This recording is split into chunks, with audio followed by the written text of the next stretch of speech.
Bueno, buenos días compañeros y servidores. Yo soy Erika Flores y pues junto con mi equipo, que somos el equipo 2, vamos a platicarles acerca del síndrome de aspiración neonatal y atelectasia. Siguiente, por favor.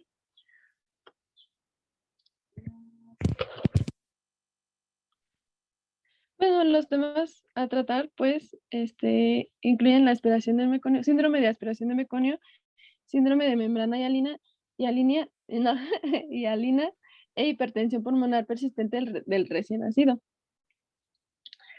Siguiente, por favor. Bueno, yo les voy a hablar acerca del síndrome de aspiración de meconio. Bueno, vamos a tener que el síndrome de aspiración de meconio va a ser una forma de dificultad respiratoria que va a ser aguda y neonatal, que pues se va a producir pues la aspiración de líquido amniótico que va a estar teñido por meconio y pues suele tener una estrecha relación con el sufrimiento fetal y con la asfixia. Lo veremos en la fisiopatología más adelante. Siguiente, por favor. Vamos a tener que, antes que nada, pues, ¿qué es el meconio? Y va a ser la primera excreción intestinal del recién nacido. Y estas va a contener células epiteliales, mocos, lanugo, bilis, vermis gaseosa, albúmina y glucosaminoglucanos, que ahorita vamos a retomar eso, igual en la fisiopatología. Y cabe mencionar que al momento en que bueno, esté en el parto, si nosotros vemos que el líquido amniótico es amarillo, significa que hubo una evacuación antigua, pero si es verde, pues vamos a saber que va a ser una evacuación reciente. Siguiente, por favor.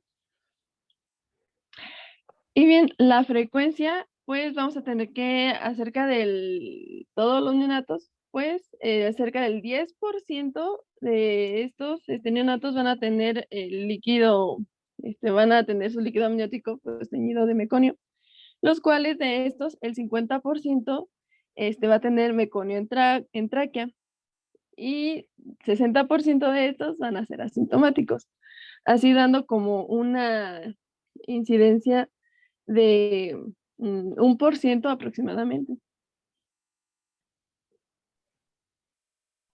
Y bien, las cosas pueden ser varias, pero entre ellas puede ser la toxemia o bien sepsis, la coreamnionitis, la hipertensión arterial, tabaquismo exagerado durante la gestación, enfermedades respiratorias o cardiovasculares maternas, un retardo del crecimiento fetal, la posmadurez, que esta es uno de los principales factores de riesgo porque pues igual va a haber mayor probabilidad de asfixia y sufrimiento fetal. Y por ende va a haber hipoxia, pero ahorita les comento igual. Va a haber, también puede ser causado por circulares de cordón apretadas, un prolapso del cordón, un desprendimiento de la placenta, e igual como lo hemos visto en las clases anteriores, pues la anestesia igual puede causar este accidente. Siguiente, por favor. Encontré este esquemita y me encantó y bueno, van a haber varias razones por las cuales pues pueda empezar la hipoxia, pero la hipoxia va a ser una de las principales maneras en las que pues se puede explicar cómo es que sucede todo esto.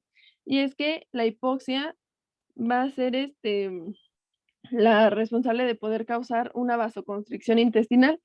Esto va a causar una hiperperistalsis y va a haber una relajación del esfínter anal, por lo tanto va a promover la expulsión del meconio. Pero a la vez, al tener una hipoxia, pues va a haber una relajación de las cuerdas vocales y va a haber una estimulación de respiración in útero del feto. Por lo tanto, esto va a evolucionar a que pues, el bebé intente de aspirar y pues lo que tenga ahí a la mano pues es el meconio y pues lo aspire. Y esto puede llevar a varios desenlaces. Una, puede que nada más haya una obstrucción mecánica parcial. Digamos que nuestro pequeño bronquio está tapado a la mitad y pues a la inhalación todo bien, pero al momento de del momento de exhalar va a haber, se va a constreñir y va a haber menos paso para que pueda salir el aire y por lo tanto, pues el alvéolo va a tener un atrapamiento aéreo. ¿Quiere comentar algo, doctor? ¿Todo bien? No, no, muy bien. O sea, hasta aquí acuérdense que pues ya dijimos que había unos boqueos, si se acuerdan, cuando había una asfixia ya más prolongada.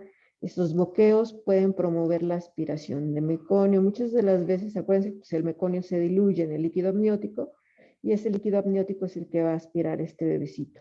Si el pequeño tiene esta relajación, pero no tiene estos boqueos, pues obviamente a lo mejor no alcanza a aspirar ese líquido más que cuando sale o queda solamente en la cavidad oral, que era lo que decíamos, pero para saber en qué segmento de todo esto, que puede ir desde la boca, orofaringe, ¿verdad? Laringe, tráquea, etc., se encuentra pues este líquido amniótico, pues es muy difícil y no lo podemos predecir. Entonces, por eso los cambios en la reanimación. Continúa, por favor, doctor. Ok, muchas gracias, doctor. Y pues al momento de haber un atrapamiento aéreo va a aumentar la presión y al haberse esto aumentado, pues va a provocar ya sea un neumotórax o un neumomediastino. E igual esto pues va a llegar a una hipoxemia o acidosis. También vamos a tener neumonitis química e infecciosa. ¿Se acuerdan que les comenté que pues el meconio pues iba a contener mucopolisacáridos o glucosaminoglucanos? Pues esto va a favorecer el cultivo para E. coli y esto va también a inhibir la fagocitosis por polimorfos nucleares y va a haber una necrosis celular y esto va a llevar a un colapso alveolar y va a provocar las atelectasias, al igual que pues va a haber una inactivación del surfactante. Por lo tanto, vamos a tener una obstrucción total y pues por lo tanto vamos a conocer los shunt intrapulmonares, que pues esto se debe a una resistencia vascular pulmonar aumentada. E igual va a haber una hipoxemia y una acidosis, que pues esto puede llegar a evolucionar a una hipertensión pulmonar persistente. Siguiente, por favor. O bien también explicado de otra manera, pues la asfixia intrauterina pues puede llevar a una estimulación visual, a una defecación fisiológica o por debido a un intestino isquémico, pues Entonces, va, este síndrome no nada más se acompaña. ajá, no solo se acompaña de, Sí, o sea, este síndrome no nada más se va a acompañar de,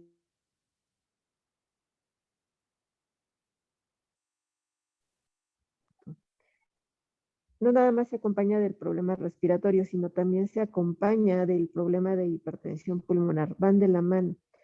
Entonces, recuerden que todos los problemas que nos den hipoxia, ¿verdad? Que nos den acidosis, que nos den retención de CO2, tienen mucho riesgo de acompañarse de hipertensión pulmonar, que eso va a incrementar la morbimortalidad en estos pacientes. Pero en este síndrome en especial, van de la mano. Continúa, por favor. aquí doctora, muchas gracias.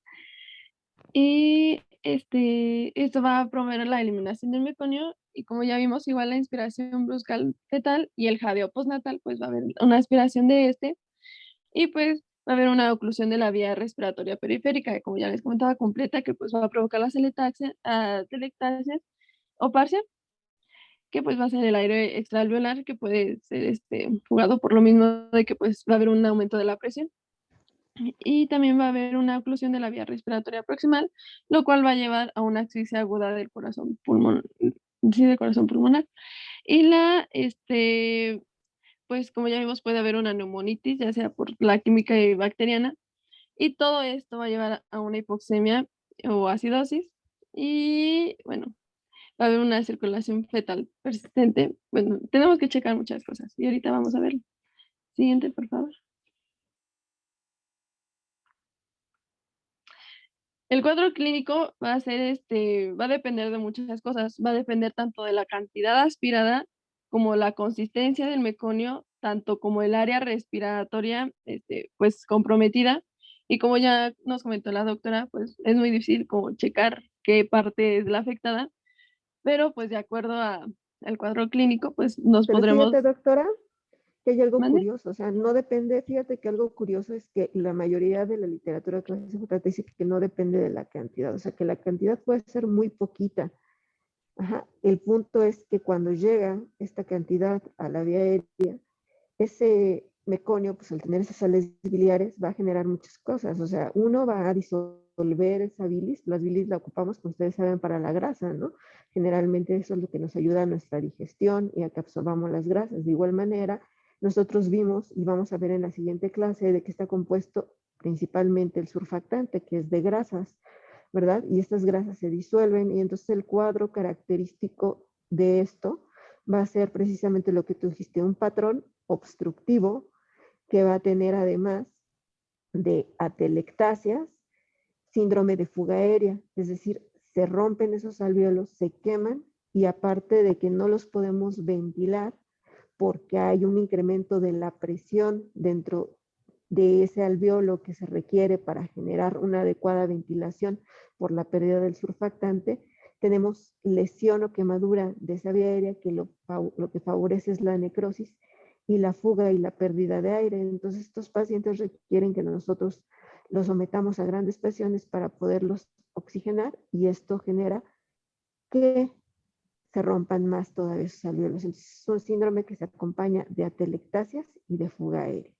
Esa sería la conclusión, ¿verdad? Ok, continúa, por favor. Ok, muchas gracias, doctora. Y pues, debido a como ya igual lo platicamos en las clases anteriores, pues el cerebro va a ser uno de los órganos que más oxígeno va a necesitar, por lo tanto, al haber una hipoxia, es probable que pues, el bebé tenga una depresión neurológica. Y pues también va a estar acompañada de taquipnea, un tiro intercostal, cianosis variables, sobredistensión torácica, estertores bronquialveolares y esfuerzo respiratorio. Pues todo esto pues se basa en que pues el bebé no puede respirar y necesita oxígeno. Y la lesión del sistema nervioso nervioso central puede variar tanto de un edema cerebral o evoluciona hasta un hemorragia subaracnoideo. Y también se puede encontrar hemorragia pulmonar, como comentaba la doctora, pues se van destruyendo los pequeños alvéolos y pues ahí es en donde pues se puede llegar a notar aquí. Siguiente, por favor.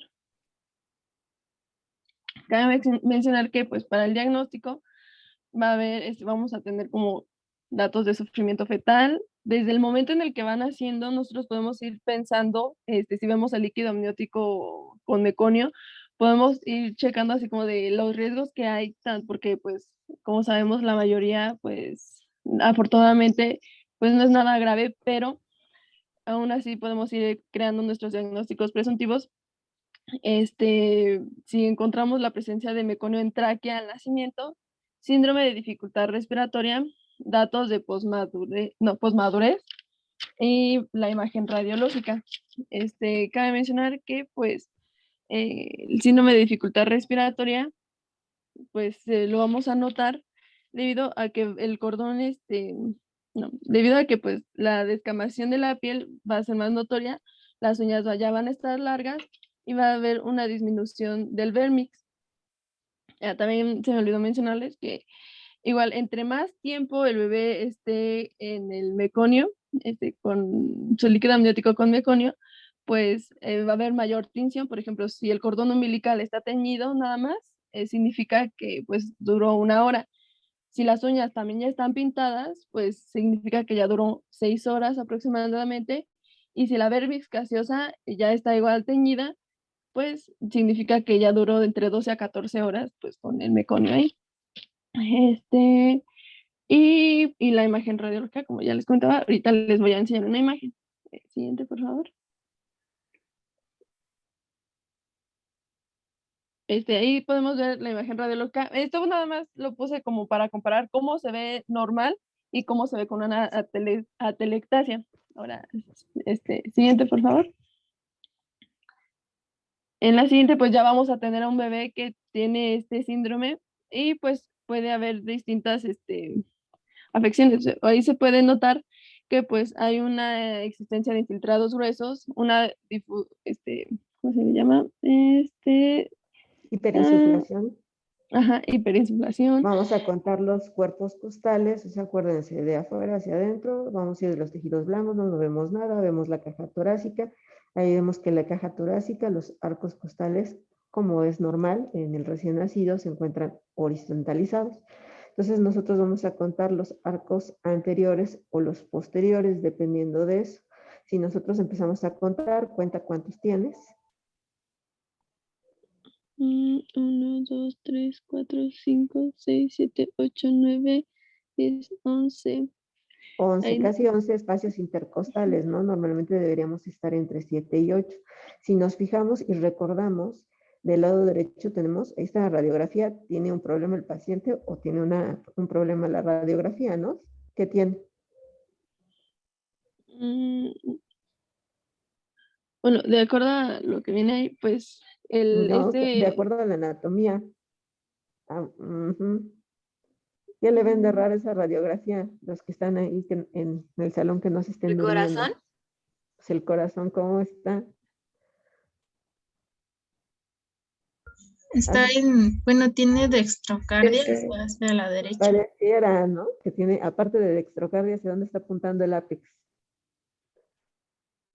O sea, dextrocardia es también el corazón a la derecha, ¿no? Dextroapex quiere decir que el ápex apunta hacia ese mismo lado, ¿no? Dextroapex, ¿no? Entonces yo dudo mucho que tenga dextrocardia y tenga dextroapex. ¿Dónde está el hígado localizado en esta radiografía? Está del lado izquierdo. Del lado izquierdo, pero si se fijan, está simple y sencillamente, ¿qué? Volteada la imagen, ¿no? O sea, como en espejo. O sea, probablemente a veces cuando se suben las imágenes en sistema, así se ven. Ajá, generalmente cuando tenemos nuestro dextrocardio y dextroapex tenemos otras características radiográficas. Por ejemplo, como los bronquios, ¿verdad? Su distribución, etc. Entonces aquí lo más probable es que cuando se subió esta imagen al sistema, me refiero de rayos X, o cuando se tomó la impresión, no lo hicieron de forma apropiada, pero es una radiografía normal. Entonces, bueno, ¿de qué lado queda el hígado? Pues del derecho. Entonces, el hemidiafragma derecho va a estar más arriba o más abajo que el izquierdo.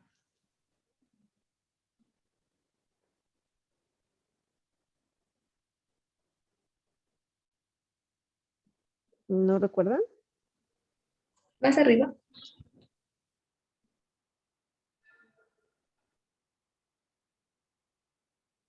Pues va a quedar más arriba, ¿no? Y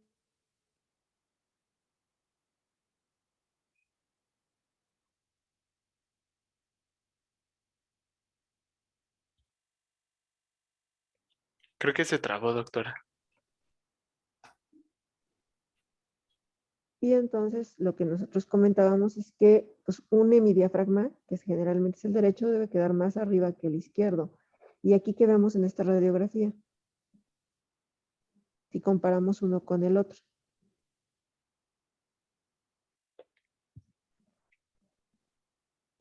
Pues que aquí el derecho está más arriba que el izquierdo. Yo los veo a la misma altura casi, ¿no? Están casi a la misma altura, entonces esto me habla de atrapamiento aéreo. Ahora voy a ver el mediastino. Pues el mediastino es la silueta cardíaca, se ve de forma normal, solamente que en este caso la vemos invertida por lo que les comentaba. Después pasamos al parénquima pulmonar. El parénquima pulmonar lo veo en algo que nosotros llamamos opacidades en vidrio despulido. Y se ve generalizado, ¿verdad? Pero hay una zona más o menos en lo que sería el ápice del lado izquierdo, que en este caso queda a la derecha, en que se ve como si fuera una banda que cruza, ¿verdad?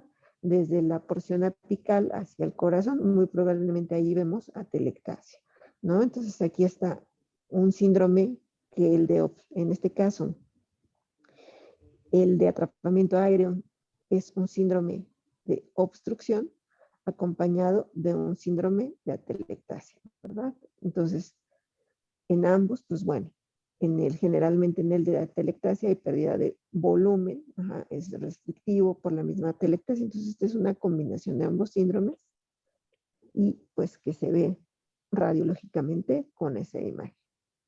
Muy bien, continúa por favor, doctor. ok, gracias, doctora.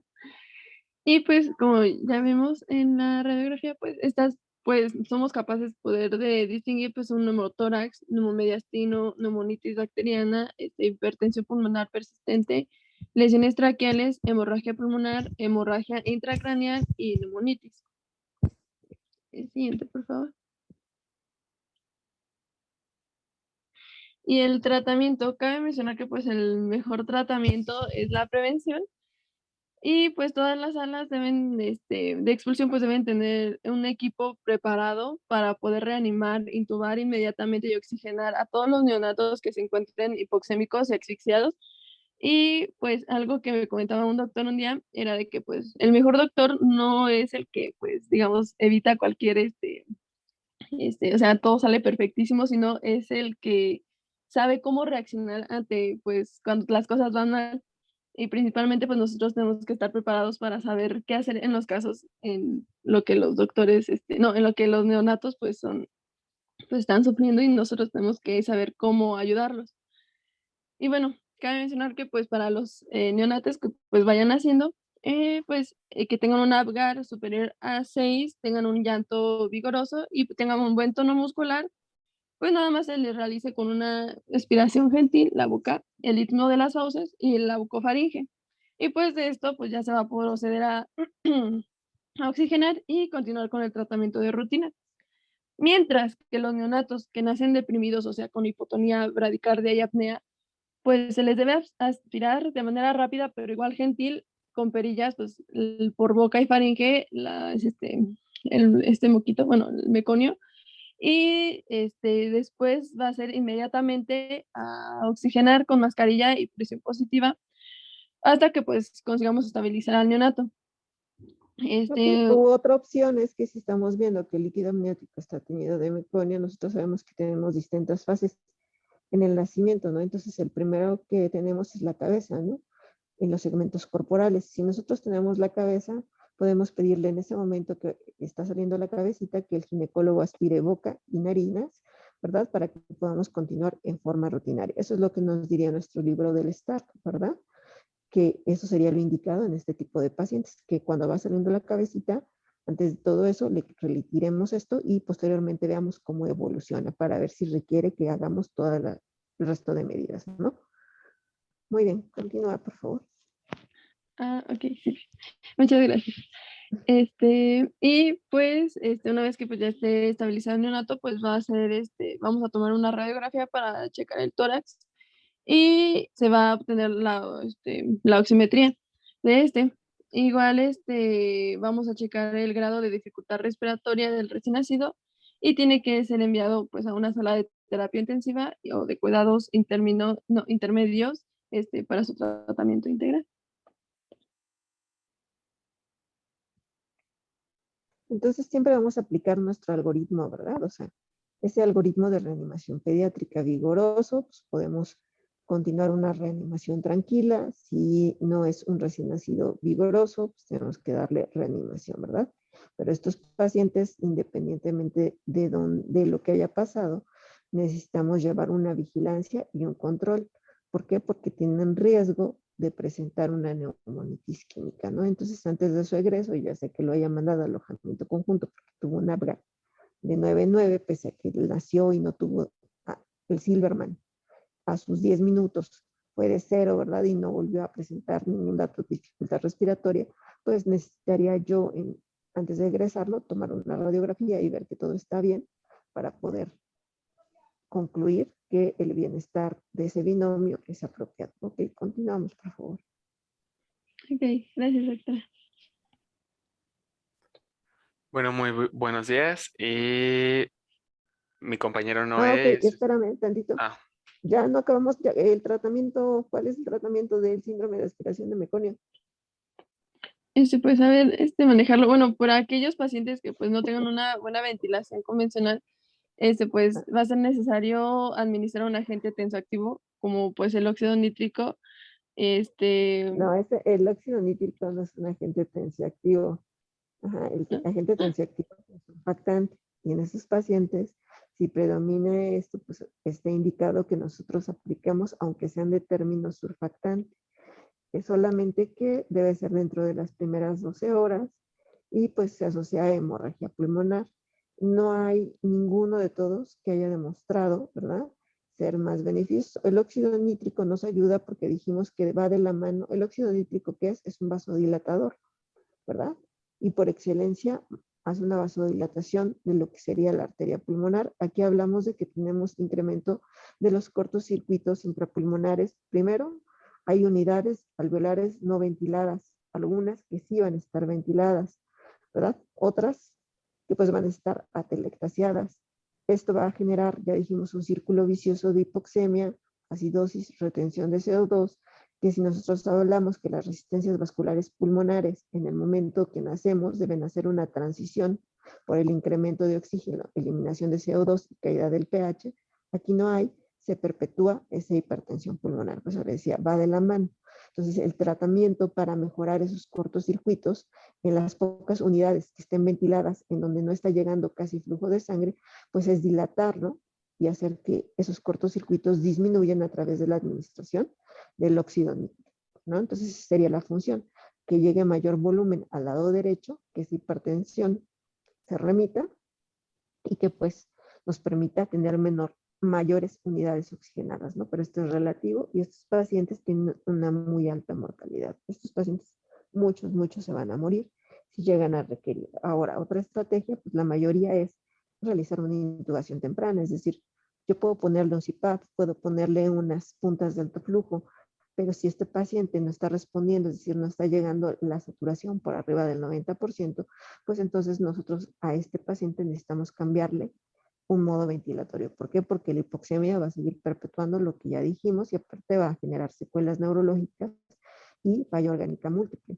Entonces, tenemos que tomar decisiones importantes. Si la dificultad respiratoria es severa, ¿verdad? Si nosotros no alcanzamos nuestras metas de oxigenación, ¿verdad? Pues entonces vamos a decidir pasar a una ventilación mecánica.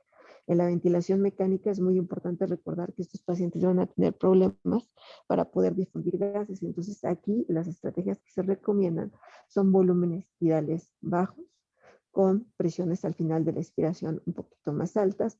Para el neonato el límite son 14 de PIP, así se llama, y pues fracciones inspiratorias, pues las que se requieran para alcanzar nuestras metas y objetivos.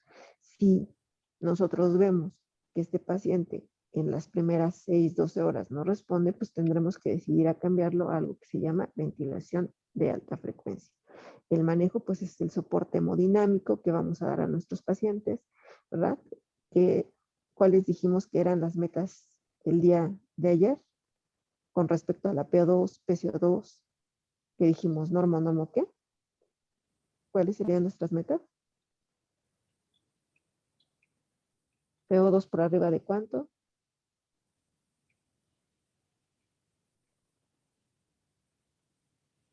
¿Arriba de 80? De 60, acuérdense, ¿no? 80 sería muy bueno, ¿no? Pero por arriba, conquistamos por arriba de 60, eso es muy bueno. PCO2 normal, que sería de cuánto a cuánto. Repítanlo así una y otra vez. 45, ¿De qué forma? 35, 45. De 35 a 45. pH por arriba de cuánto? Pues de 7.35, ¿no? O sea, un pH normal de 7.35 a 7.45.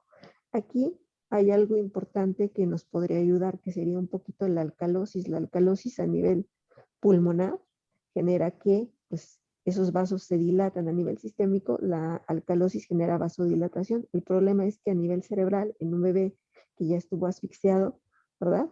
En el cual pues ya empieza a tener problemas de perfusión y puede inclusive tener edema cerebral, porque la hipoxia, ya dijimos, induce muerte celular y edema de las mismas, pues la alcalosis a nivel cerebral genera vasoconstricción. Entonces en el neonato, que su vasculatura es muy reactiva, ¿verdad?, que tiene muchos problemas, no estaría indicado. En pacientes mayores nosotros utilizamos esa estrategia para dilatar esa arteria pulmonar, pero en los pacientes neonatos, por lo que les comentaba, pues no está. Entonces pH normal, nada más. Ahora líquidos, pues van a ver la clase de líquidos y electrolitos normales que le toca a un bebé, pero nosotros le vamos a poner los líquidos normales. Para el primer día, si es un recién nacido de término, son 70 a 60 mililitros por kilo por día, y por cada día que pasa le vamos a subir 10 mililitros, ¿verdad? Entonces sería nuestra cantidad. En recién nacidos pretérmino, este síndrome no se presenta. Por debajo de las 34 semanas no vamos a observar este síndrome. Quiere decir que si tiene 35, 36, 37 para allí para arriba, puede presentar síndrome de aspiración de mecónico. ¿De acuerdo? El siguiente pues sería la homeostasis de la glucosa. La glucosa, ¿por de cuánto la tenemos que tener por arriba?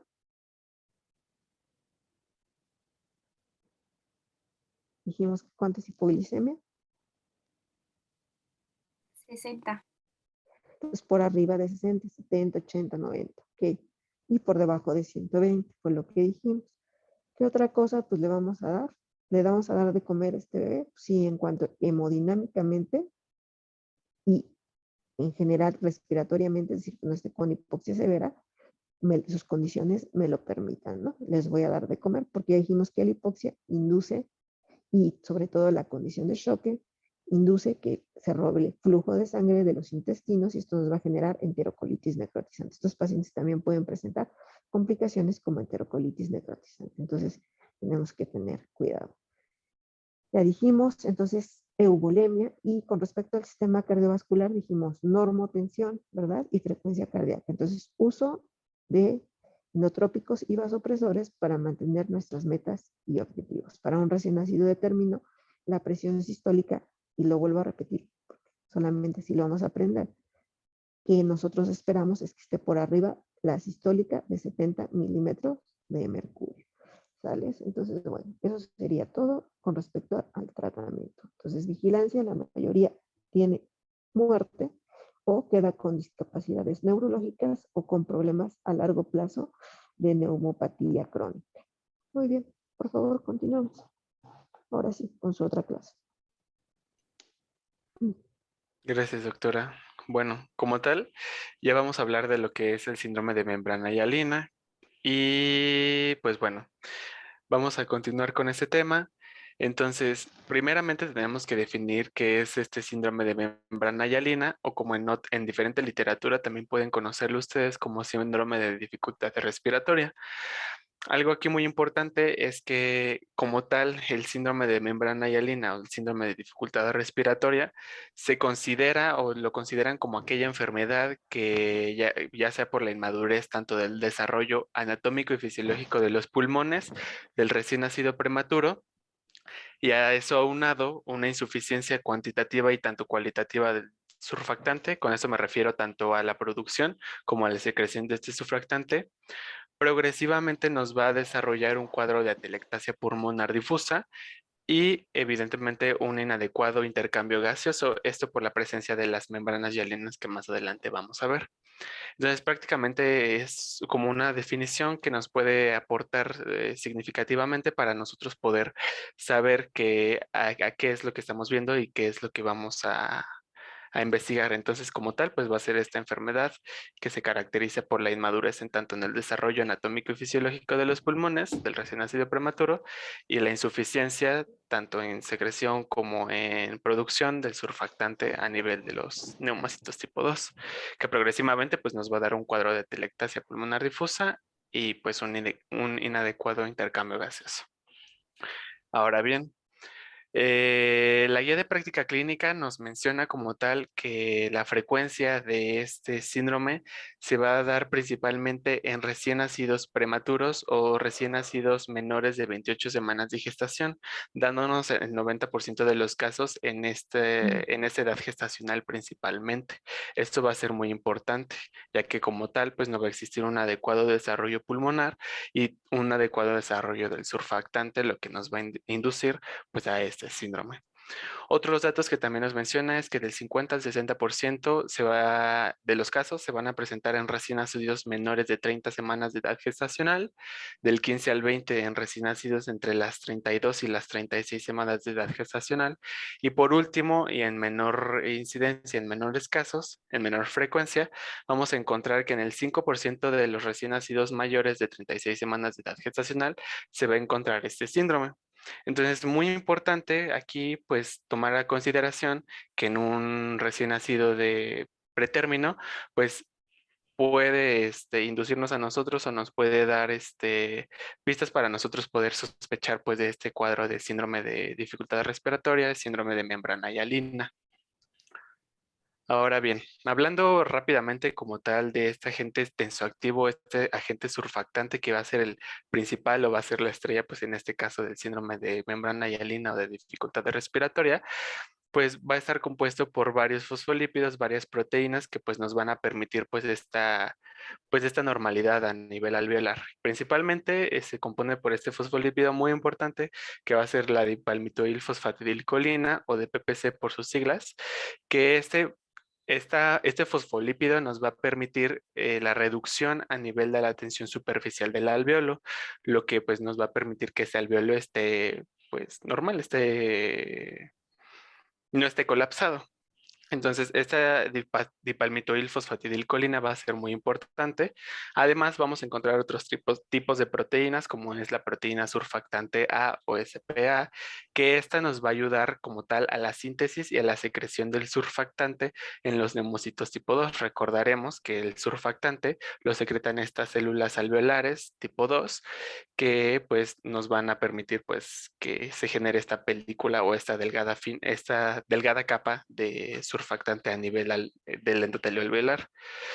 Otra de las proteínas que podemos encontrar va a ser la proteína surfactante B o la SPB, que esta nos va a permitir la transformación de estos cuerpos laminares en donde se se acumula o se concentra el surfactante a nivel del neumócito, pero que también nos va a permitir pues esta liberación de estos cuerpos laminares hacia la membrana endotelial del alveolo para que así pues se genere pues esta fina capa del surfactante para que nos dé pues la normalidad de nuestros alveolos. Otra de las proteínas que encontramos va a ser la proteína surfactante TS o la SPC, que como tal, esta nos va a permitir y se va a encontrar en menores cantidades a diferencia de a diferencia de sus homólogas, las otras proteínas, que esta como tal nos va a le va a dar una orientación a la dipalmitoilfosfatidilcolina, ya que la va a distribuir en lo que es en todo el surfactante y la va a mantener homogénea, además de encontrar o nos va a mantener o nos va a proporcionar el mantenimiento de la capa superficial, pues en este caso del surfactante.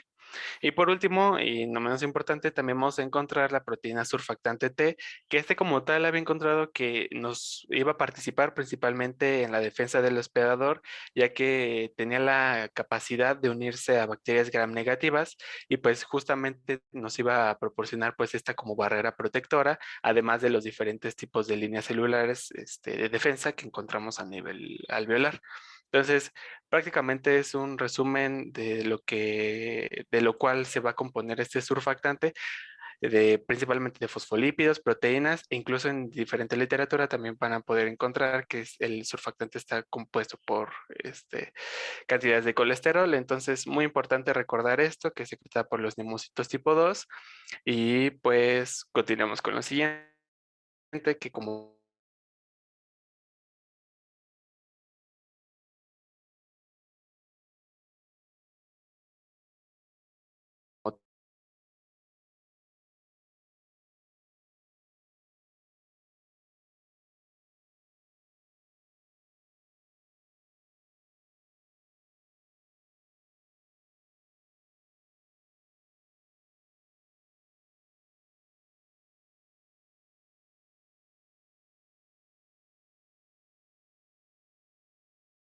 semanas de edad gestacional, nos menciona la literatura que el surfactante ya como tal se va a presentar en mayores proporciones y principalmente a nivel del líquido amniótico, lo que nos puede inducir que ya se está dando esta liberación a nivel alveolar, lo que nos puede estar generando pues esta fina capa del surfactante a nivel del endotelio del alveolo.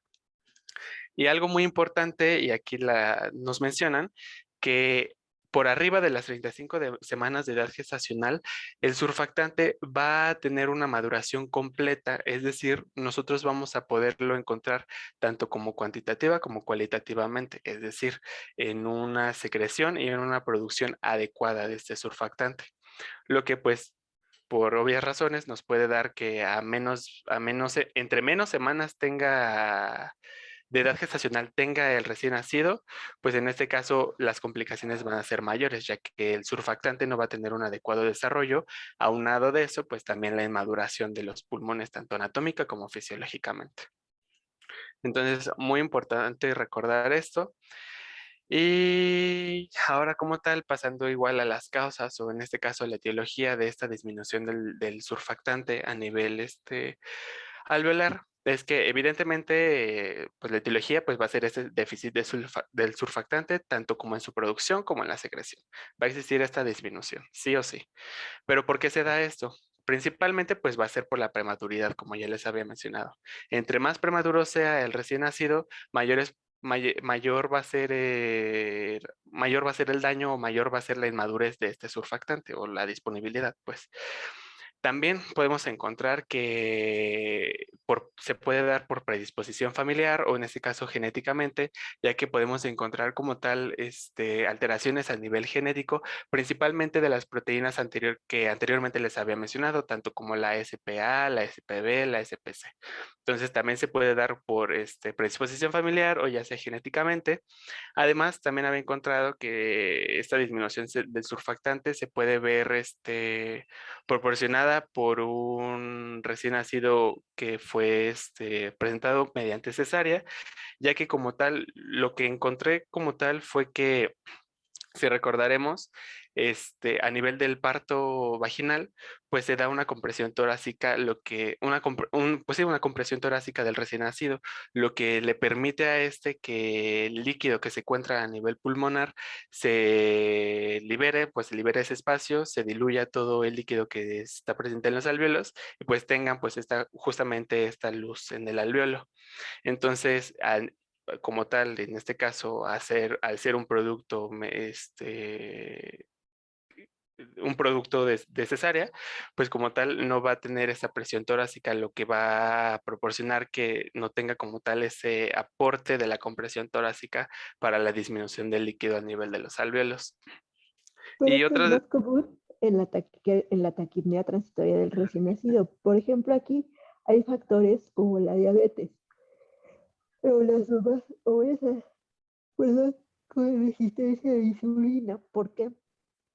Porque cuando nosotros tenemos un incremento de la exposición a los niveles de insulina, ¿verdad? O de glucosa, pues elevados en la sangre materna, el feto también hace un hiperinsulinismo en respuesta, ¿no? A ese exceso de glucosa que se está recibiendo a través de la unidad materno-fetal, que sería la placenta.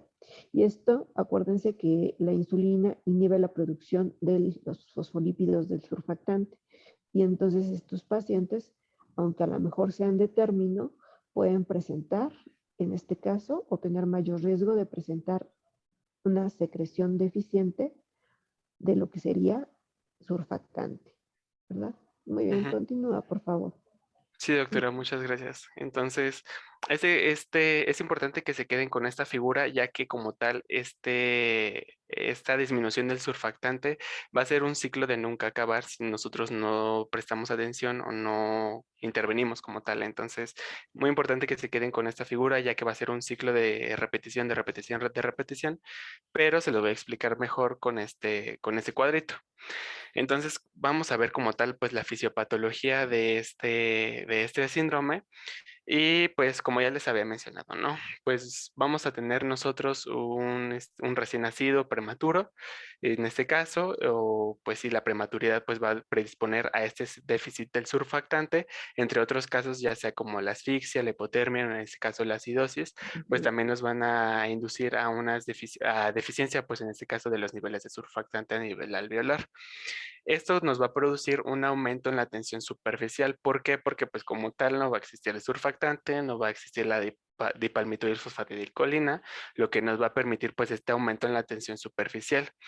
Esto nos va a proporcionar una disminución a nivel de la distensibilidad pulmonar, una disminución de la capacidad funcional residual funcional, perdón, que recordaremos que esta capacidad de residual funcional va a ser todo el volumen de aire que vamos a encontrar nosotros al final de la expiración. También se va a ver disminuido, y va a haber un aumento del espacio muerto, que recordaremos que más espacio muerto va a ser todo aquel aire o pues sí, todos los gases que deberían intervenir o que deberían estar presentes a nivel del intercambio gasoso, pero que en este caso, por un cuadro patológico, pues no va a ocurrir este proceso de intercambio gaseoso. Por O ende, va a sea, un haber un... espacio muerto se refiere a que, por ejemplo, aunque yo esté ventilando bien al paciente, tenga alvéolos ventilados, ¿verdad? No están participando en ese intercambio, ¿no? Ujú, así es.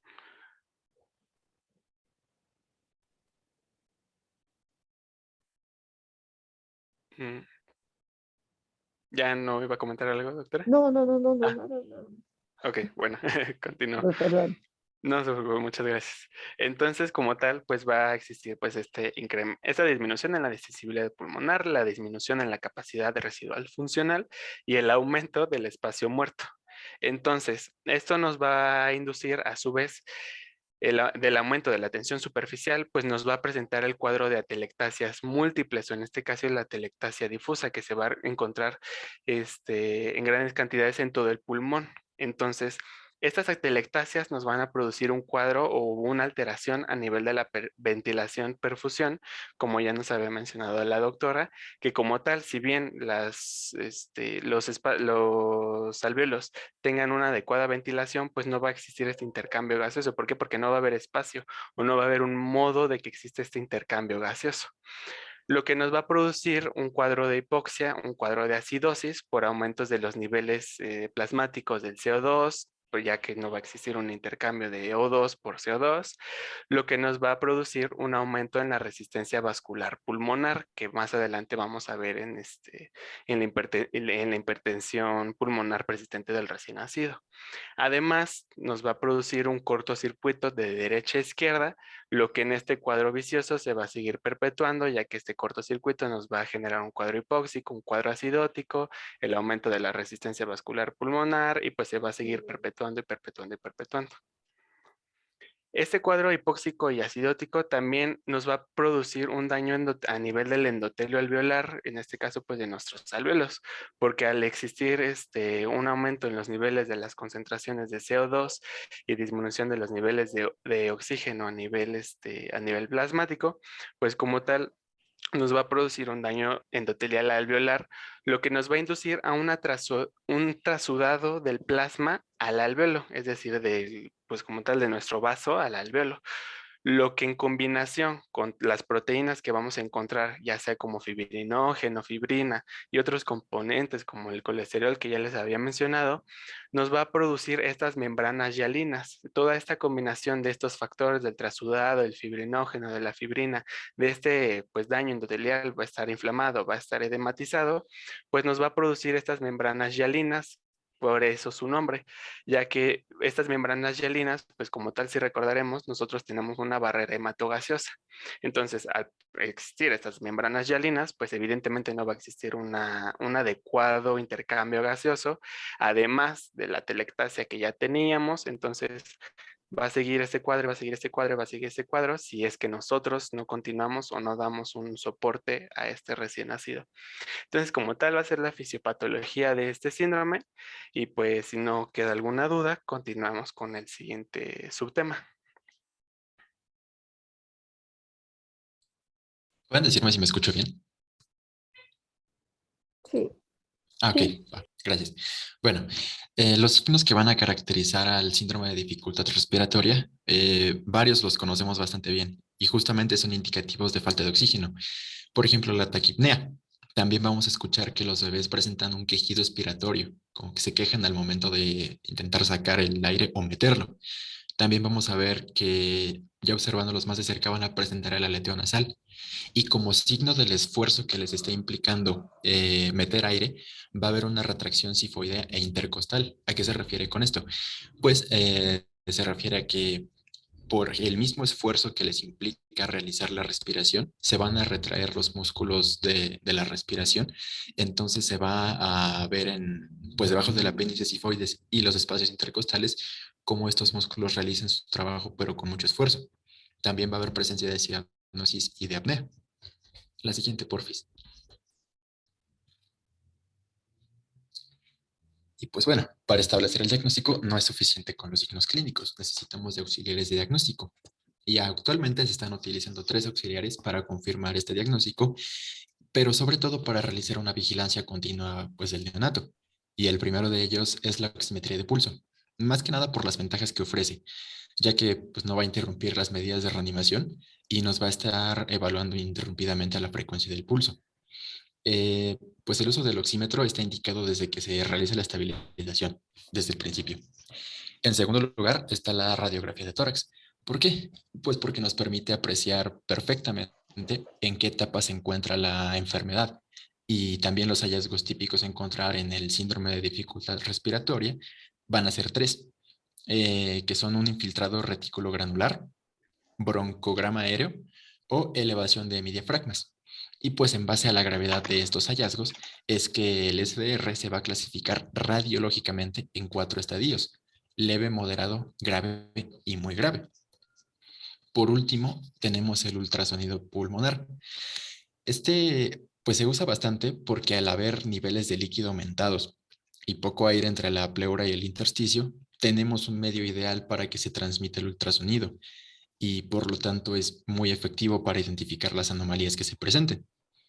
El ultrasonido también tiene sus criterios, igual que la radiografía, pero en este van a ser anormalidades de la línea pleural, es decir, que esta esté engrosada y pues con un contorno irregular.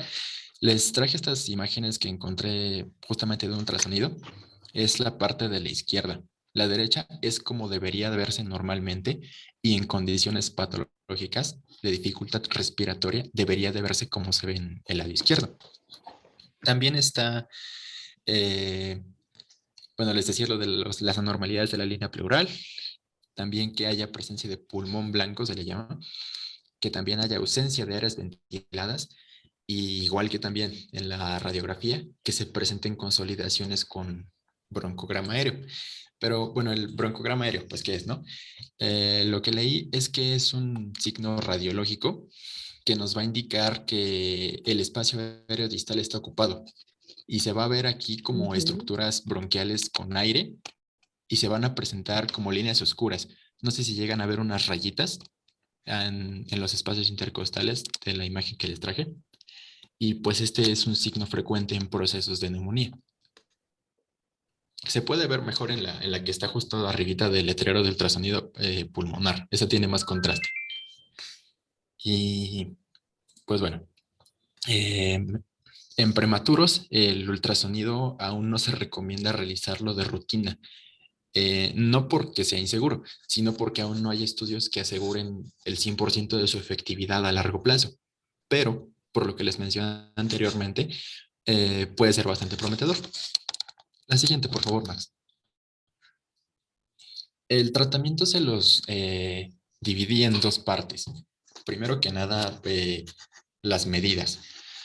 Pues debe haber un manejo lo más rápido posible por personal correctamente capacitado y tener mucho cuidado con el uso de los medicamentos. Hay que evitar cualquier acción innecesaria como la intubación o como el manejo farmacológico. Hay que mantener al recién nacido a una temperatura normal de 36.5 a 37.5 centígrados. Hay que pinzar el cordón umbilical cuando está indicado, 30 segundos. Mantener el oxígeno suplementario y estar constantemente evaluando la saturación del oxígeno. Y también monitorizar continuamente la frecuencia cardíaca que esté dentro de los rangos normales. Esta sería la parte de medidas, pero ahora va la segunda. Por favor, la siguiente. Y la segunda ya es la administración del factor surfactante. Bueno, el surfactante es la terapia estándar desde hace mucho tiempo. La guía de práctica refiere que es desde hace 30 años. Lo indicado, los niveles indicados son de 100 miligramos por kilo, pero puede variar en pacientes prematuros. Podemos llegar a administrarles incluso 5, 4 miligramos por kilo.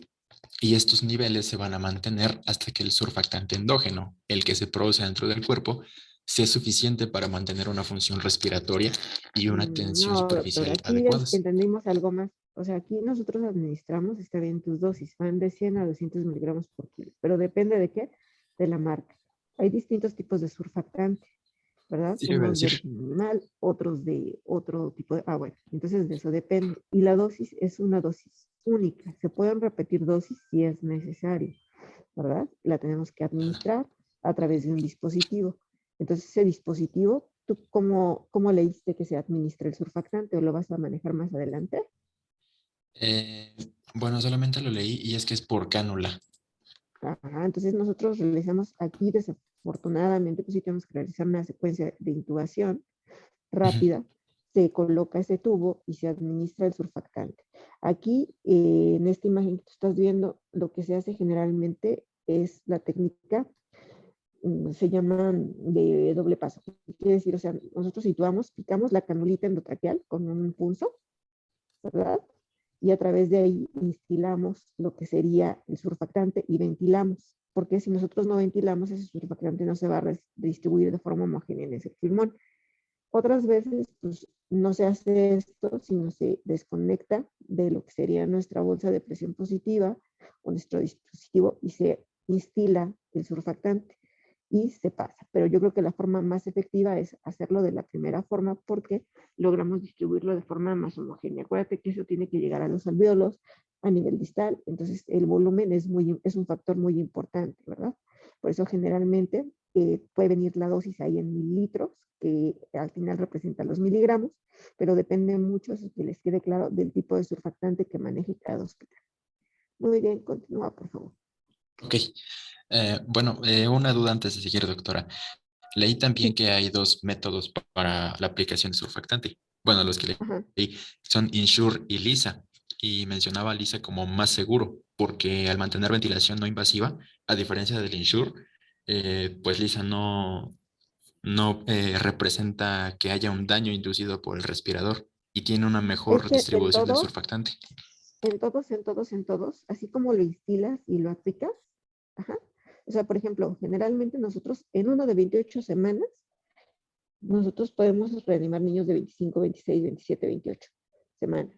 Tú dijiste, o dijo tu compañero, que qué probabilidad tenía de presentar síndrome de membrana hialina. A ver, los demás, no del equipo, sino otros. ¿Cuánto dijo su compañero? El 90% sí eran menores a 28 semanas. Entonces, en esos pacientes, ya casi el 100%, ¿no? O sea, de 100 nacimientos, 90. Entonces, en esos ustedes le administrarían de primera instancia surfactante. Sí, ¿no? O sea, yo ya tengo preparado mi surfactante para darse. ¿Qué voy a hacer? Le administro el medicamento, el surfactante. Obviamente hay un tratamiento antenatal, que es la administración de corticosteroides, que nos hace que madure más ese pulmón y se produzca mayor cantidad de surfactante, que en personas o mujeres que tienen alto riesgo de tener parto pretérmino se les administra con la finalidad de que tengamos algo de surfactante en ese pulmón y se presente, disminuir la incidencia de lo que sería el síndrome de membrana hialina o distrés respiratorio, porque membrana hialina se le puso en conclusión porque eran los hallazgos a las autopsias que se realizaban y esas eran las imágenes que encontraba el patólogo, pero bueno, entonces se administra este medicamento. Uno, lo administramos, quitamos tubo. Así, administran, retiran tubo y colocan un CPAP. Es decir, estos pacientes se le colocan unas puntas de BiPAP nasal y así se mantiene. Se les da una ventilación no invasiva, ¿sale? Y nosotros vemos cómo empieza a mejorar su oxigenación. Es decir, al principio con la bolsa yo les explicaba a ustedes, estos pacientes el surfactante lo que hace es disminuir lo que sería la tensión, hagan de cuenta, por decirlo así, como que nosotros lubricamos ese pulmón y entonces al momento en que se tiene que realizar la apertura alveolar, cuando nosotros tenemos surfactante porque lo producimos bien en forma endógena o porque lo administramos, las presiones que se requieren para realizar el inflado de ese pulmón disminuyen, es decir, en este caso las resistencias que se oponen disminuyen y nosotros requerimos presiones de 18, 20, ¿no? Para poder realizar esas insuflaciones. Cuando nosotros no tenemos surfactante, podemos requerir presiones de 30, 40 o mayores hasta de 60 para poder lograr la apertura de esas unidades pulmonares y poder ventilar a este paciente. Entonces nosotros lo vemos, está costando mucho trabajo, aunque los ven chiquititos, poderlos ventilar. Hacemos en este caso la canulación de la vía aérea con una cánula endotraqueal, administramos nuestro surfactante, quitamos y volvemos a ventilar o ponemos un dispositivo no invasivo y vemos como la oxigenación va a mejorar, ¿verdad? Inmediatamente cuando nosotros, ¿cuánto mejora? Pues depende de cuánto se haya distribuido de forma apropiada en ese pulmón. En estos pacientes, les repito, puede estar indicado una segunda dosis, tiempo posterior u horas posteriores. Entonces nosotros tomamos una radiografía inicial y vemos, y posterior tomamos ya de la administración de surfactante y el paso de horas otra radiografía y vemos los cambios muy importantes que hay en la misma. Ok, por favor, continúa, doctor. Sí, gracias. Bueno, leí también que el surfactante está en la lista de medicamentos esenciales de la OMS. Entonces, en teoría, es de ley que se incluye en el cuadro básico de medicamentos y pues todos lo deben de tener. Los mejores resultados se van a obtener cuando se utilice el surfactante apenas inicia el paciente con el cuadro clínico típico o cuando el prematuro necesitó presión positiva continua. La clave va a estar más que nada en la intervención lo más temprana posible para poder evitar que el estado físico pulmonar se agrave y también evitar complicaciones a largo plazo en los niños. Los surfactantes usados pueden ser sintéticos o de tipo animal, lo que decía la doctora. Específicamente los de tipo animal, bovinos o porcinos. Y se ha visto en la práctica que aunque los dos son igual de efectivos, pues los de origen animal tienen ciertas ventajas, como disminuir el uso temprano de la ventilación mecánica, también disminuye la presencia de neumotórax y que el cuadro se pueda agravar incluso hasta causar la muerte. Lo que se indica es que la dosis inicial con uno que se llama Poractant de 200 miligramos da mejores resultados que la dosis con Veractant. Y también menciona la guía de práctica que el extracto de surfactante porcino en los prematuros presenta un mejor pronóstico que el bovino. Aunque los dos funcionan bien, funciona mejor el porcino, ya que da menos mortalidad antes de la alta hospitalaria, también menos persistencia del conducto arterioso, ocasiona también menos fugas de aire, menos hemorragias pulmonares y curiosamente, al tener unos mejores efectos, también se requieren menos dosis de surfactante y menos muertes. Al ser un tratamiento un poco más efectivo, también puede ser más corto. Entonces permite que el paciente sea tratado en menos tiempo y de una mejor manera. La siguiente, por favor, Max. Bueno, ahora vamos a hablar de la hipertensión pulmonar persistente del recién nacido. La que sigue más, porfis. Bueno, en definición, pues la hipertensión pulmonar persistente en los neonatos va a ser un síndrome en el que hay una falla respiratoria aguda ocasionada por el aumento de la resistencia vascular pulmonar. Esto se va a traducir en hipertensión persistente de la arteria pulmonar. Después de que al nacer se van a producir cortocircuitos extrapulmonares de derecha a izquierda de sangre no oxigenada a través del conducto arterioso y del foramen oval, lo que va a conducir a hipoxemia o acidosis secundarias. Bueno, sabemos que después del nacimiento el feto se debe de adaptar muy rápido al medio extrauterino, por lo cual va a cambiar todo el sistema cardiopulmonar. Esto va a disminuir las presiones de la arteria pulmonar para permitir el flujo sanguíneo y aumentar la resistencia vascular sistémica. Esto para asegurar un adecuado aporte sanguíneo al resto del cuerpo. La que sigue, Max, porfa. Bueno, y la etiología, pues principalmente se va a dar, o la más frecuente va a estar asociada al síndrome de aspiración de meconio, que va a tener una incidencia del 5%, y bueno, esta presentación de meconio en el líquido amniótico se va a producir entre el 10 y el 15% de los embarazos, como un descenso en las últimas décadas, dada la disminución de los embarazos post-término. Y bueno, encontré que es considerado que la causa más común de la hipertensión, porque va a afectar entre el 25 y el 30% de infantes, a causa de un porcentaje mayor en las muertes al año. Y bueno, la aspiración de meconio pues va a afectar el pulmón a través de los múltiples mecanismos, incluyendo la obstrucción mecánica de las vías respiratorias, la inactivación de sustancias tensioactivas y la vasoconstricción a nivel pulmonar. Y bueno, también encontré que el síndrome de dificultad respiratoria, pues en la hipertensión pulmonar puede ocurrir como una complicación a corto plazo en los recién nacidos más bien en los pretérmino, a menudo en aquellos que por cesárea va a estar indicada entre las 34 y 37 semanas de gestación, debido al aumento de la reactividad de las arterias pulmonares y bueno, justo en este periodo de gestación, ¿no? Lo que va a predisponer al desarrollo de la hipertensión pulmonar cuando se altera el intercambio de gases por el déficit del surfactante. Mm, También, bueno, la neumonía y la sepsis, en la cual pues esta hipertensión va a ser también la complicación con agentes incausales que van a ser comunes en la etapa de neonatal, como el Streptococcus del grupo B, las bacterias gram negativas, y pues también a causa puede explicarse varios mecanismos, como pueden ser la liberación de endotoxinas bacterianas por parte de estos microorganismos, y se va a desencadenar una respuesta inflamatoria. También va a conducir la liberación de tromboxano endotelial y de citoquinas, como el factor de necrosis tumoral alfa, que va a condicionar el aumento de la resistencia vascular pulmonar. Y por último, pues en la hipoplasia pulmonar se va a observar que la hernia diafragmática congénita también puede estar asociada con esta hipertensión, ya que va a consistir en la combinación de hipertensión arterial pulmonar, sumando una hipertrofia del ventrículo derecho y una hipoplasia en el ventrículo izquierdo, con hipertensión venosa pulmonar, y obviamente, bueno, esto no va a responder al tratamiento convencional.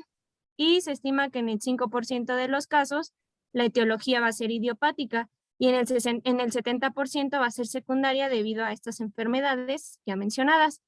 Y con base a la morfología de la vasculatura pulmonar, pues la hipertensión puede ser ocasionada a causas fisiopatológicas también, como la mala adaptación, el mal desarrollo y el hipodesarrollo de la vasculatura pulmonar.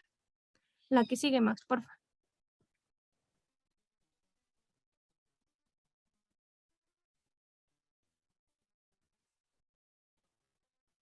Bueno, y principalmente pues vamos a tener factores de riesgo, en este caso el uso de AINES, que encontré que en el último trimestre del embarazo, esta administración de medicamentos, como por ejemplo, no sé, aspirina, indometacina, ibuprofeno, van a producir una disminución de la ciclooxigenasa y la síntesis de prostaglandinas, lo que va a ocasionar la constricción del conducto arterioso.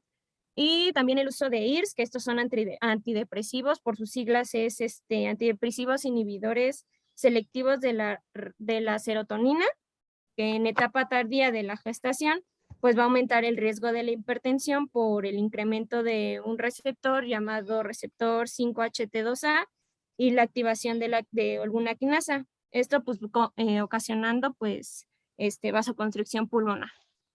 En los fetales, pues tenemos la frecuencia cardíaca normal, también el síndrome de respuesta inflamatoria fetal, la hernia diafragmática y una restricción en el crecimiento intrauterino.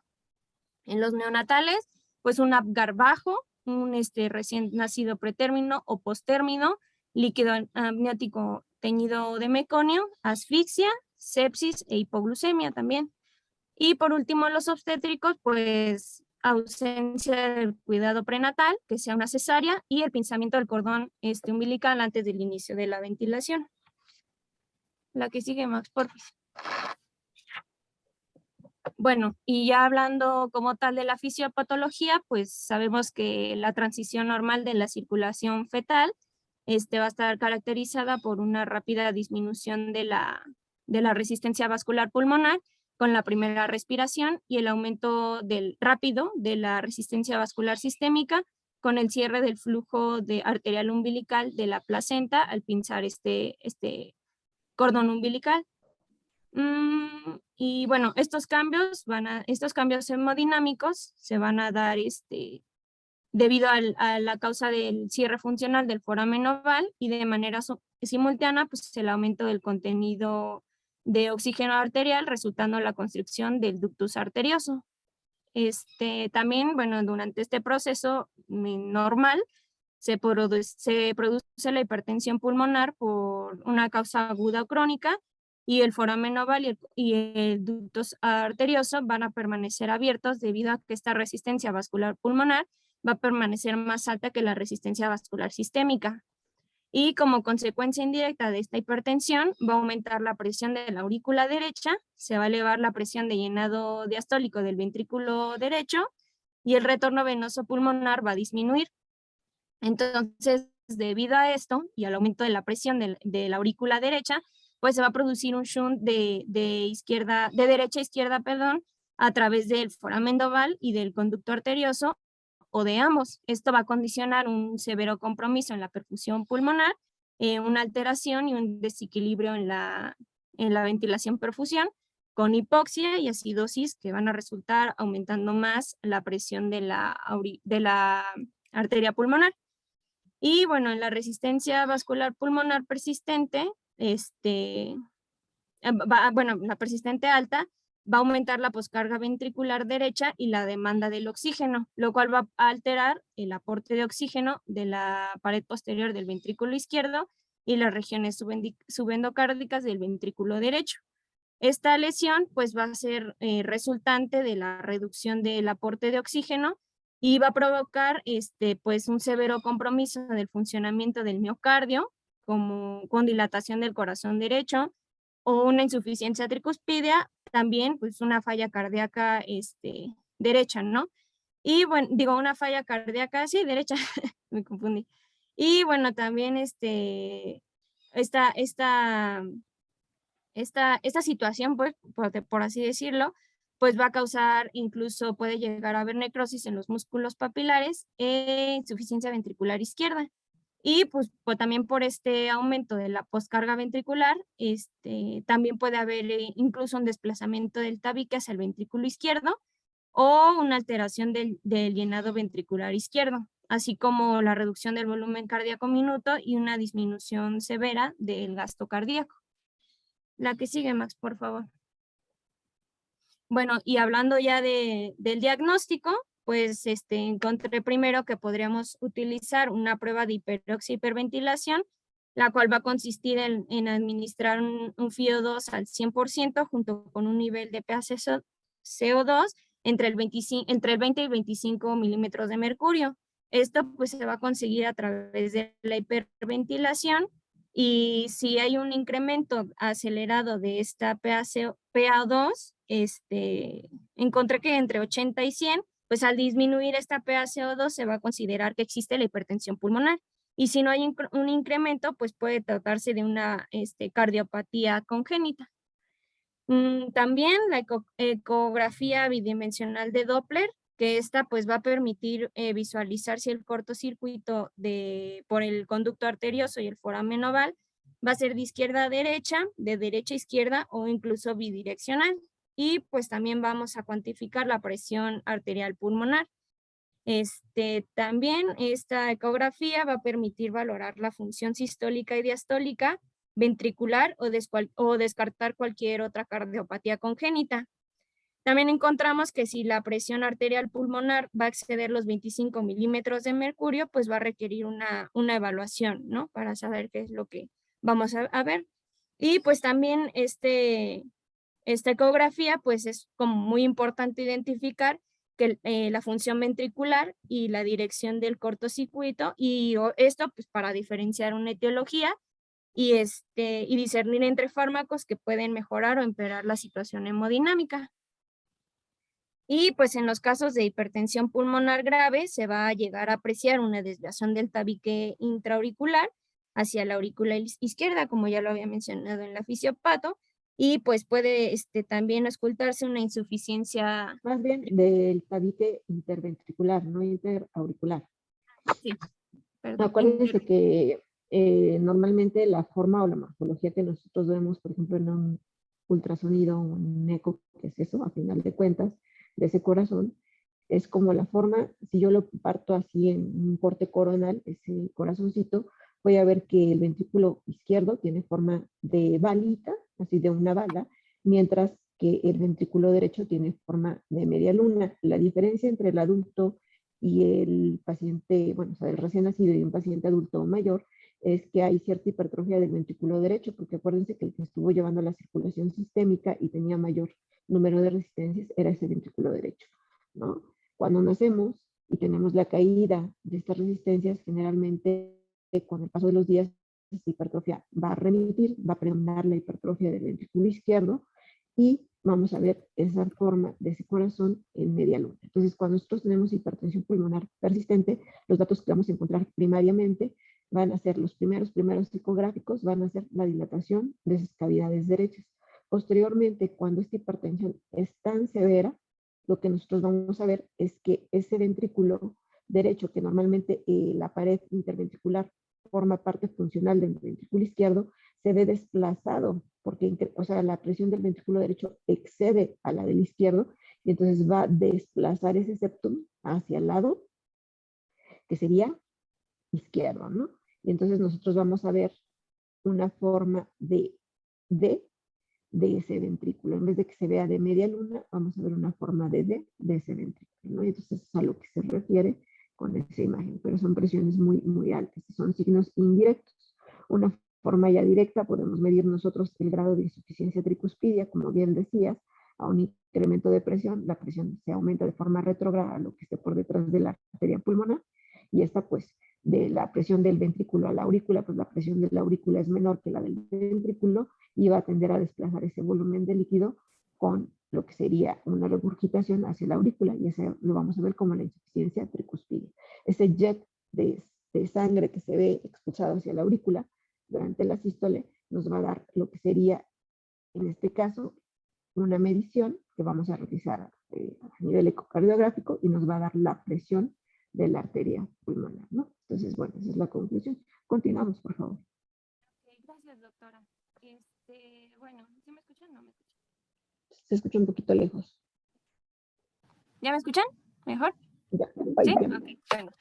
Gracias, doctora. Bueno, también encontré el diagnóstico radiológico, pero lo encontré que solamente va a servir como un estudio complementario en el cual se va a asociar los rayos X con asfixia, y en la forma idiopática pues va a ser normal.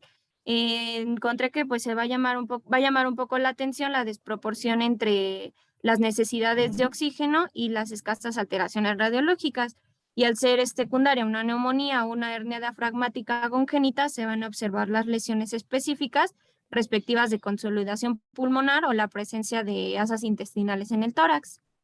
La que Sí, sigue. entonces, o sea, de la radiografía, lo único que nos puede orientar es la cardiomegalia, y esta se puede presentar o se va a presentar conforme vaya claudicando ese corazón, conforme vaya fallando, ¿no? Todo eso que comentaste, cuando ese corazón ya tenga esa dilatación, cuando hay un fallo cardíaco global, y entonces nosotros vamos a ver que ese corazón aumenta de tamaño. Recuerden que ahí tendríamos que sacar el índice cardiotorácico. Yo les decía, ese corazón se va a ver aumentado de tamaño de por sí un poquito. El índice cardiotorácico en un adulto, ¿de cuánto es, niños?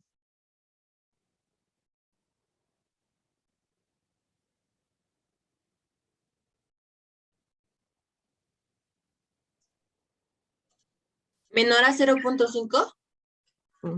Y en el recién nacido nosotros lo consideramos hasta 0.6, ¿de acuerdo? O sea, tiene cierto grado de cardiomegalia ese bebé. Entonces, si es mayor a esto, nosotros podemos sospechar en un paciente que tenga las características clínicas, como ya dijo su compañera. Con respecto a las imágenes, va a depender mucho.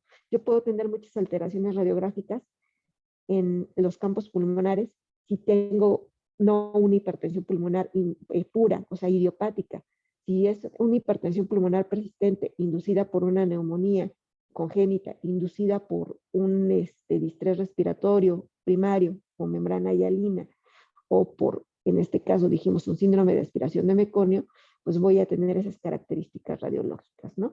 Y con respecto a la silueta, en este caso dijimos mediastinal, puede ser normal, es decir, puede que todavía no haya esa dilatación de cavidades hasta el paso de los días en los cuales pues este corazón va claudicando.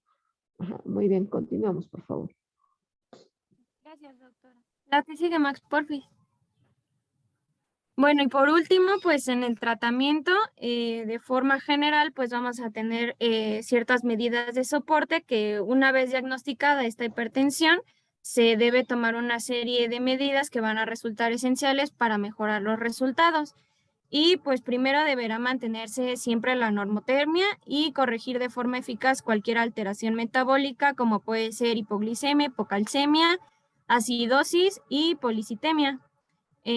También la nutrición parenteral con un adecuado aporte de aminoácidos, glucosa, calcio y electrolitos, ¿no? Que se deberán administrar preferentemente por vía central.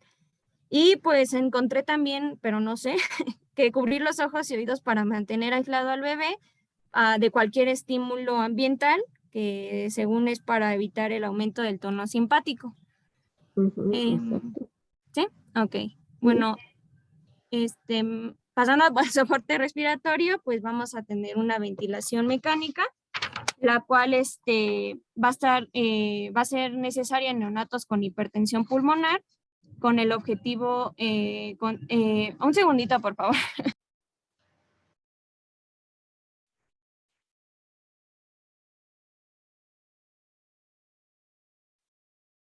Listo, una disculpa, es que pasa el tren y como que siento que se escucha mucho. Bueno, él sí decía, el objetivo pues va a ser de utilizar esta ventilación pues para que se tiene que mantener lo más baja posible y proporcionar una adecuada oxigenación y ventilación del neonato para evitar un barotrauma, ¿no? Y bueno, los parámetros del ventilador deben de ajustarse para lograr una expansión pulmonar normal, que se va a ver en una radiografía de tórax, y pues el volumen corriente y los mecanismos pulmonares deben de estar monitorizados cuidadosamente para evitar sobredistensión pulmonar, ya que esta puede contribuir a aumentar la resistencia vascular pulmonar y agravar los shunts. Y bueno, la ventilación de alta frecuencia, esta pues solamente va a ser recomendada en los pacientes con hipertensión pulmonar, pero ante el fracaso de la ventilación mecánica convencional, que es la que comenté. Y pues esta ventilación de alta frecuencia es como que va a promover la ventilación alveolar uniforme y va a minimizar la posibilidad de un barotrauma también, disminuyendo la presencia de mediadores inflamatorios. Y pues bueno, al igual que en la ventilación mecánica convencional, se debe de controlar el volumen pulmonar con igual radiografía de tórax, ya que la hiperinsuflación llevaría a una inestabilidad hemodinámica por disminución de un retorno venoso. Y acerca del soporte cardiovascular, pues tiene que optimizar la oxigenación tisular y disminuir el cortocircuito de derecha a izquierda, y va a ser necesario mantener una perfusión sistémica normal, por lo que es importante también el monitoreo continuo de la frecuencia cardíaca y de la presión arterial.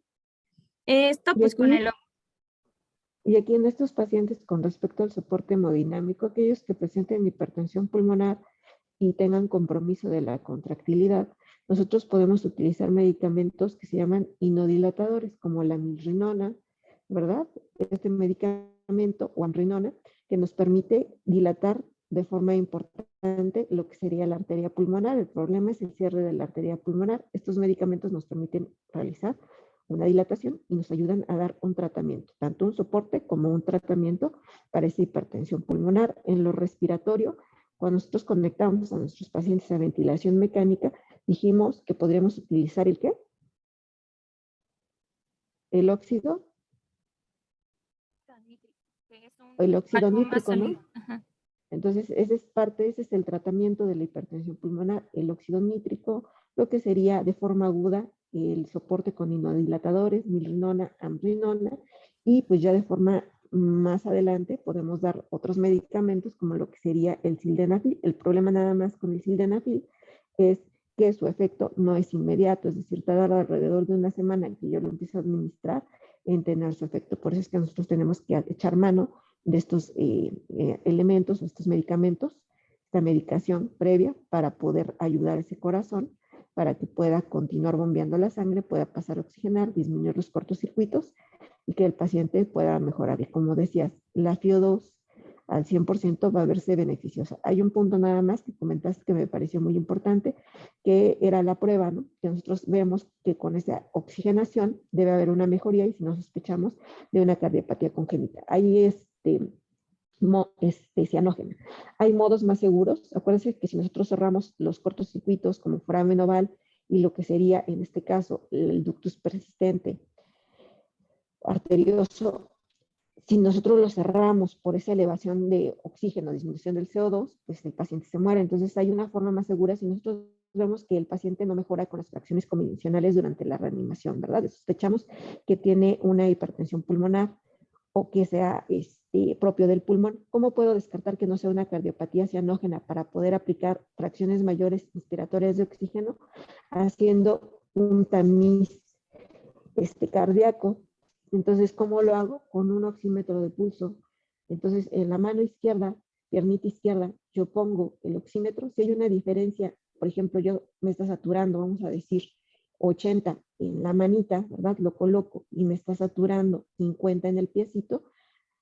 Esto nos habla de que estamos ante una cardiopatía congénita. No debe haber una diferencia entre lo que sería la circulación preductal y postductal mayor del 10%. Si es del 15, si es del 20, si es del 30, todo lo que sea para arriba, nos está hablando que tenemos un paciente con muy altas probabilidades de tener una cardiopatía congénita cianógena. ¿Sales? Entonces, cuando ustedes tengan la duda, coloquen su oxímetro, como ya dijimos, mano, piernita, y vamos a ver que no debe haber una diferencia mayor a 10. Hasta ahí nada más son mis comentarios. Continúa, por favor, doctora. Gracias, doctora. La que sigue, Max, porfis. Bueno, y pues sí, justo como ya lo había mencionado la doctora, pues los vasodilatadores pulmonares, ¿no? Que pues como propósito fundamental va a ser el tratamiento de la hipertensión pulmonar, consistiendo en dilatar la vasculatura pulmonar y disminuir la relación entre la presión arterial pulmonar y la presión arterial sistémica. Esto, pues, se va a dar que cuando el manejo con la ventilación y el surfactante van a fracasar, pues va a mantener para mantener una adecuada oxigenación, el óxido nítrico tiene que ser mayor a 25 y va a ser necesario el empleo de este. El óxido nítrico, pues, va a poseer las características de ser un dilatador que va a administrarse de forma directa a través de un sistema de ventilación en la vía aérea y va a actuar mediante el aumento de los niveles intracelulares de GMPC en el músculo liso, promoviendo esta vasodilatación. Encontré igual que se va a activar rápido al unirse con la hemoglobina y va a limitar el efecto en la circulación pulmonar. Ok, entonces un medicamento que yo lo pongo y el paciente, en teoría, porque no todos, van mejorando bastante, ¿no? El problema principal pues es que genera vasodilatación no selectiva, ¿no? Sino también sistémica, ¿no? Y entonces el paciente pues va a requerir otras drogas para ayudar a mantener la normotensión y la perfusión de ese miocardio, ¿no? Entonces acuérdense, eutermia, normoglicemia, normocapnia, normoxemia, ¿verdad? Y pues normotensión arterial, ¿de acuerdo? Entonces, bueno, aquí pusiste algo que es muy importante, que es la oxigenación por membrana extracorpórea. De todos los cuadros que vimos, todos son candidatos. Si nosotros no podemos ventilar a un paciente, es decir, que tengamos problemas en ese pulmón para poder llevar una oxigenación, nosotros tenemos dispositivos extracorpóreos que nos pueden ayudar, que salvan vidas y que pues fueron diseñados y fueron creados, de hecho, en el ámbito de los neonatos. La circulación extracorpórea nació en Michigan, en un centro precisamente que atendía a neonatos. Y las aplicaciones en los adultos son muchas y en el paciente pediátrico también. Entonces, este paciente lo que requiere es un pulmón artificial y el oxigenador por membrana extracorpórea es un oxigenador que nos permite derivar la sangre del sistema venoso y nada más tomando las puras venas y poderla retornar ya oxigenada, algo así como cuando estaban en la placenta, ¿no? Y pues les puede salvar la vida de este paciente. El problema es que es de alto costo y no todos los centros lo tienen, ¿no? Pero bueno, ese sería el tratamiento ante el fracaso de todos los demás medicamentos. Continúa, por favor, doctora. Gracias, doctora. Sí, bueno, justo esta oxigenación por membrana extracorpórea, pues ya lo mencionó la doctora, se va a utilizar en caso de que los demás tratamientos fracasen y pues va a tener el objetivo de mantener una adecuada oxigenación tisular y evitar un daño pulmonar irreversible, ¿no? Entonces, pues esta oxigenación encontré que va a exigir una canulación de la arteria carótida derecha y de la vena yugular, que va a requerir anticoagulación con heparina para prevenir la coagulación en el circuito de derivación. Aquí en la membrana extracorpórea, doctora, tenemos dos tipos, venoarterial y venovenosa. Generalmente utilizamos femoral y yugular. Ya no tenemos que tomar la arteria. ¿Por qué? Porque hay una bomba que expulsa esa sangre, que bueno, actualmente más bien que una bomba es como una hélice, ¿no? Entonces, nosotros con que tomemos cuando no hay fracaso cardíaco, es decir, cuando el corazón está funcionando bien y lo que tenemos son problemas solamente de oxigenación, podemos tomar el sistema venoso nada más, ¿no? Entonces puede ser femoral, venosa de cualquier lado y yugular de cualquier lado, ¿no? Muy bien, continúa, por favor. O sea, no Gracias. es necesario tomar una arteria. Arteria la tomamos cuando necesitamos apoyo cardíaco. Ok, por favor, continúa. La que siga, Max, por favor. Bueno, eso sería todo de nuestra parte. Muchas gracias. Ok, bueno, si no hay ninguna duda, pues bueno, que tengan un bonito día. Cuídense mucho. El lunes, Igualmente. mañana, ¿cuál vamos a estar viendo? Enterocolitis y reflujo, ¿verdad? Sí, doctora. Y ya acabamos el martes, entonces que acabemos, vamos a tener examen, entonces nos vamos a ver esta misma hora. Ajá, y el día martes, pues al término de las sesiones, pues haríamos un examen, ¿de acuerdo? Voy a tratar de que sea, obviamente va a ser la mayoría de opción múltiple y poder, voy a mandarles el link el día de mañana a ver si podemos, para que puedan ver si pueden ingresar, pues para que no haya problemas, para que ya ustedes tengan su resultado en su correo y pues a mí también no tenga que calificar tantos reactivos y sea más fácil para ustedes, ¿sale? Entonces mañana les mando una prueba, un examen de prueba, nada más que ingresan para ver si pueden resolver ese examen ahí en el link y entrar sin ningún problema para el día martes ya realizar el examen del término de nuestras clases, más bien dicho. Ok, muy bien, cuídense. Hasta luego. Gracias, Gracias, Doctora, doctora. hasta Buenas luego. tardes. Buenas tardes. Muy buena su clase, chicos. Buenas tardes. Hasta luego, Gracias, doctora, buenas gracias. tardes.